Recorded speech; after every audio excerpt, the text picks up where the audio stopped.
Bapak. Bolehkah saya mewawancara Bapak? Dengan profesi Bapak sebagai guru PAI kan ya? Sebelumnya, apakah benar Bapak Ustadz Mehmet Rusmedi? Ya. Sejak kapan Bapak menjadi guru PAI di SD Lokasari 1? Tahun 1999. Aduh, sudah lama juga ya. Bapak melakukan pendekatan pada siswa agar mereka merasa nyaman pada saat belajar PAI? Berkaitan dengan pendekatan terhadap siswa, itu banyak cara. Pendekatan secara kemanusiaan, pendekatan secara spiritual, pendekatan secara kejiwaannya, sehingga ketika kita menguasai hal-hal tersebut, maka anak akan merasakan Metode apa saja yang Bapak gunakan dalam pelajaran PAI? tergantung konten dari PAI.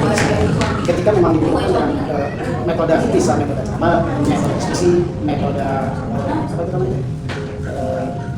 Metode diskusi, drama, kemudian ya melalui banyak metode yang bisa digunakan dalam pelajaran.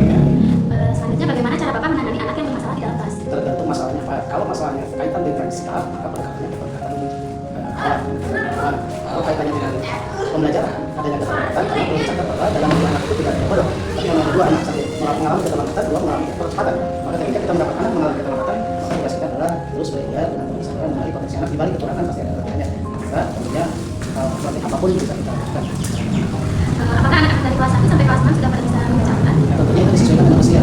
Kalau usia anak satu kelas 1 ada yang bisa sampai ke Quran, dan terkadang di kelas atas 10 ada yang belum sampai ke Quran. Itu hanya ada yang sepakat di kelas atas, ada yang 2, 3 kan. Dan itu bisa kolaborasi dengan pihak bukan karena di PAI kan bukan hanya sekedar tugas bukan hanya sekedar PTI, karena harus ada kurikulum yang tersampaikan. Ketika untuk sampai ke PTI kita harus kerjasama dengan pihak luar. Mereka ngaji dari mana, maka kita koordinasi dengan tempat pengajian mereka di mana ngaji, sehingga kita motivasi anak-anaknya untuk terus belajar sehingga target kelas 6 sudah harus Quran semuanya. Tapi faktanya karena kondisi di daerah kan beda-beda, faktanya ada anak yang tidak mengaji di lapangan, sehingga ketika di kelas tentunya ada juga orang yang kelasnya belum sampai ke Quran. Itulah kendala dan yang perlu dievaluasi. Kita kerjasama dengan pihak luar, atau sekarang ada program bupati yang namanya GSN, guru ngaji, maka kita kerjasama dengan GSN. Media apa saja yang Bapak gunakan saat mengajar PAI? Tergantung kebutuhan konten materinya. Kalau dibutuhkan media kaitan dengan gambar, ya tentunya bahkan kalau memang harus menggunakan itu ya kita gunakan video. Kalau untuk tergantung konten materi. Apakah media yang Bapak gunakan sudah efektif dalam membantu siswa dalam memahami pelajaran PAI? Setiap media itu punya plus minus, karena kondisi anak pun beda-beda. Ada yang lebih cepat dengan menggunakan visual, maka kita presentasikan dulu beberapa anak yang mampu menangkap dengan visual. Kemudian kita bagi dulu mana anak yang dengan audio. Anak beda-beda, ada yang dengan visual sebenarnya tidak bisa, tapi dengan media audio dia lebih cepat. Ya, kan disesuaikan dengan atau mungkin dibagi dulu mana yang dengan visual, kemudian mana yang di audio. Adakah kesulitan yang dialami siswa pada saat belajar PAI? Dan ada PAI. Apapun dalam proses pembelajaran pasti akan mengalami hal yang namanya kesulitan. Itu pasti. Sesuatu dalam hidup pasti, termasuk dalam pembelajaran. Dalam pembelajaran pasti akan mendapatkan kesulitan. Tapi tugas kita adalah ketika mendapatkan kesulitan anak dalam belajar, maka tugas kita adalah terus membimbing mereka, karena mereka adalah belajar amalia kita. Yang jelas, yang namanya jadi guru harus bersabar, ikhlas. Kalau kita menikmati profesi kita, tidak marah-marah gitu. Maksudnya harus ditahan, gitu kan. Yang terakhir, apakah Bapak memotivasi siswa yang mengalami kesulitan dalam belajar? Pasti. Karena tugas guru salah satu ada guru itu satu pembelajar, dan fungsi guru tugas guru yang kedua adalah menjadi motivator. Bisa disebutkan cerita motivasi yang pernah Bapak lakukan?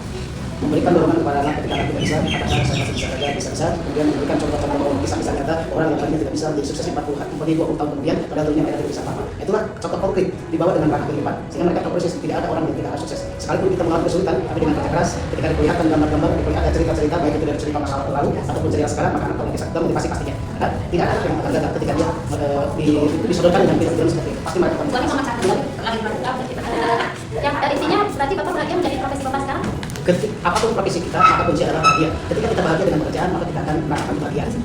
Bahagia, happy. Makanya konsep PAI don't worry. Terima kasih Bapak untuk waktunya. Semoga Bapak sehat terus dan selalu bahagia dalam belajar. Amin. Bahagia selalu. Assalamualaikum warahmatullahi wabarakatuh. Salam literasi.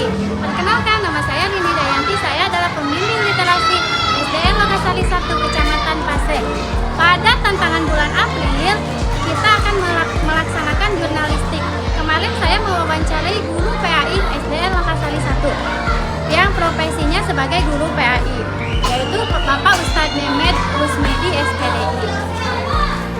Pak Ustadz Mehmet adalah guru SDN Lokasari 1 sejak pada tanggal 9 September 1999. Beliau merupakan guru senior yang ada di SDN Lokasari 1. Status beliau yaitu adalah guru P3K angkatan pertama, yaitu pada tahun 2020. Bapak Mehmet Rusmedi adalah guru PAI yang mengajar dari kelas 1 sampai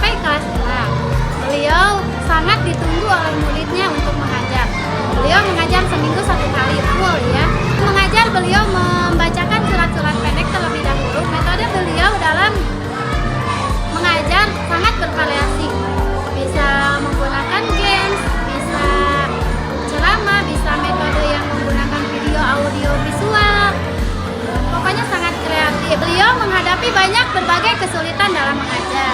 Tetapi di balik kesulitan pasti ada kemudahan. Diberikan kelancaran untuk menyelesaikannya. Misalnya, contohnya, ada anak yang tidak mau belajar, beliau pasti membujuknya sehingga anak tersebut merasa nyaman dan ingin selalu belajar. Apapun profesi kita harus selalu merasa bahagia dalam melaksanakan tugasnya. Karena apabila diri kita bahagia, insya Allah pekerjaan apapun akan terasa ringan dan akan diberikan kelancaran. Cukup sekian paparan dari saya. Wassalamualaikum warahmatullahi wabarakatuh. Salam.